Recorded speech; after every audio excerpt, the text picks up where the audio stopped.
اگر آپ کا ڈائجیشن ویک ہے تو مہنگے سے مہنگا کھانا آپ کو کوئی فائدہ نہیں دے گا، لیکن اگر آپ کا ڈائجیشن سسٹم فکس ہے تو دال روٹی بھی آپ کو میسکولن انرجی دے گی۔ پہلے کے سمے میں نہ تو کوئی پروٹین پاؤڈر ہوا کرتا تھا اور نہ ہی کوئی سپلیمنٹ، پھر بھی لوگ نارمل کھانا کھا کے اتنی سٹرونگ ہوا کرتے تھے۔ لیکن آج کل کے لوگ کھاتے تو سب کچھ ہے لیکن پھر بھی ان کے اندر بہت ساری پرابلمز ہوتی ہے، اور اس کا کارن ہے پور ڈائجیشن سسٹم۔ اگر کھایا ہوا کھانا صحیح سے پچے گا نہیں بلکہ سڑے گا تو آپ ویک ہی نظر آؤ گے۔ گٹ ہیلتھ ایک ایسی چیز ہے جسے ہم لائٹلی لیتے ہیں یا بالکل اگنور کر دیتے ہیں، لیکن پور گٹ ہیلتھ آپ کے اوور ہیلتھ کو افیکٹ کرتا ہے۔ اوبیسو پرابلمز جیسے سٹومک ڈسکمفرٹ سے لے کر لیس اوبیسو افیکٹس جیسے موڈ اور امیون فنکشن پرابلم۔ گٹ کیوں میٹر کرتا ہے؟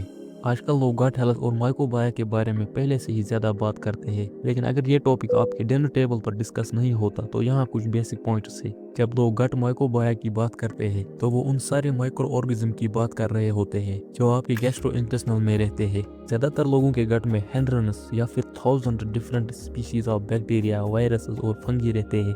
گٹ ڈائیورسٹی امپورٹنٹ ہوتا ہے کیونکہ ڈفرنٹ مائکرو آرگنزم الگ الگ طریقوں سے ہیلتھ کو سپورٹ کرتے ہیں، جیسے بیٹر ڈائجیشن اور نیوٹرنٹ ابزرپشن، امیون سسٹم کو ریگولیٹ کرنا، ہارمفل بیکٹیریا سے پروٹیکشن، انفلیمیشن کو کم کرنا اور برین ہیلتھ کو امپروو کرنا۔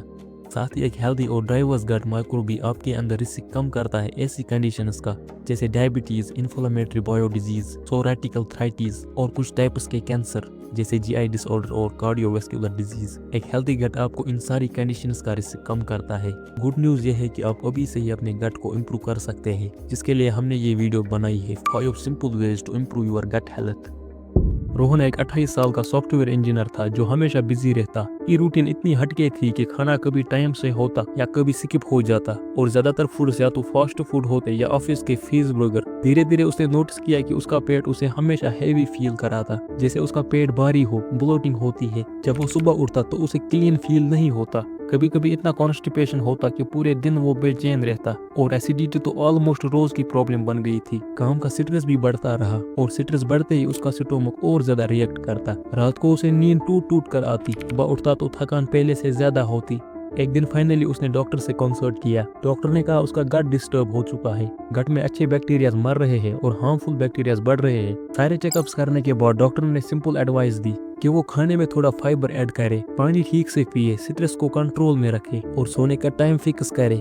روہن نے سوچا یہ سب مشکل ہوگا، پر اس نے سلولی روٹین میں تھوڑا چینجز لینا سٹارٹ کیا۔ بریک فاسٹ میں اوٹس یا فروٹس لے لیتا، لنچ میں تھوڑی سیلڈ ایڈ کرتا اور کوک کی جگہ پانی پینے لگا۔ رات کو فون سائیڈ رکھ کر سونے کی کوشش کرتا اور ڈنر کے بعد 20 منٹ واک سٹارٹ کر دی۔ کچھ ہی ہفتوں میں اس نے فیل کیا کہ پیٹ ہلکا ہے، اب بلوٹنگ کم ہو گئی ہے اور صبح واش روم جانا ایزی ہو گیا۔ رات کی نیند بھی ڈیپ ہونے لگی، آفس میں اس کی انرجی پہلے سے زیادہ تھی، موڈ بھی سٹیبل ہوا۔ 2 مہینے کے اندر روہن کو لگا جیسے اس کی باڈی ریسیٹ ہو گئی ہو۔ اسے تب سمجھ آیا کہ گٹ ہیلتھ صرف پیٹ کی پرابلم نہیں ہے، بلکہ یہ مائنڈ، سلیپ، انرجی اور پوری ویل بینگ کو افیکٹ کرتا ہے۔ کچھ سمپل چینجز نے اس کی زندگی کو لٹرلی انسائیڈ آؤٹ ٹرانسفارم کر دیا۔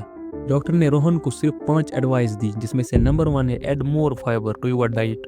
اپنی ڈائٹ میں فائبر بڑھاؤ۔ فائبر ایک پری بایوٹک کی طرح کام کرتا ہے، یعنی کہ یہ آپ کے گٹ میں رہنے والے گڈ بیکٹیریاز کا فوڈ ہوتا ہے۔ اچھے اماؤنٹ میں فائبر کھانے سے گٹ کی ڈائیورسٹی بڑھتی ہے اور کانسٹیپیشن، کرونز ڈیزیز جیسے گیسٹرو انٹسٹینل ایشو کا رسک کم ہوتا ہے۔ فائبر کولن کو ہیلدی رکھتا ہے، انفلیمیشن کو کم کرتا ہے اور آپ کو ریگولر بھی رکھتا ہے۔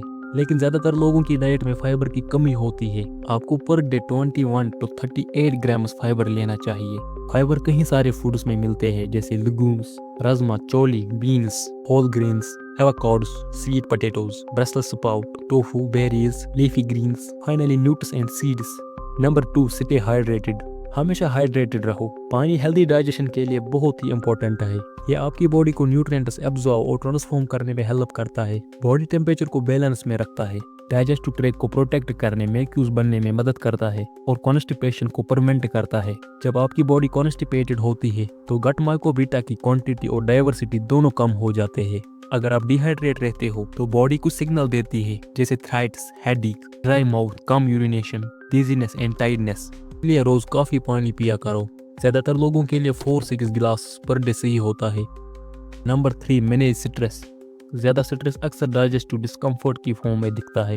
جب سٹریس بڑھتا ہے تو باڈی میں ایڈرینالائن اور کورٹیسول جیسے ہارمون سپاک کر جاتے ہیں، جس سے ڈائریا، سٹومک پین اور ہارٹ برن جیسے پرابلمز ہو سکتے ہیں۔ گٹ اور برین کا کنیکشن بہت پاورفل ہوتا ہے۔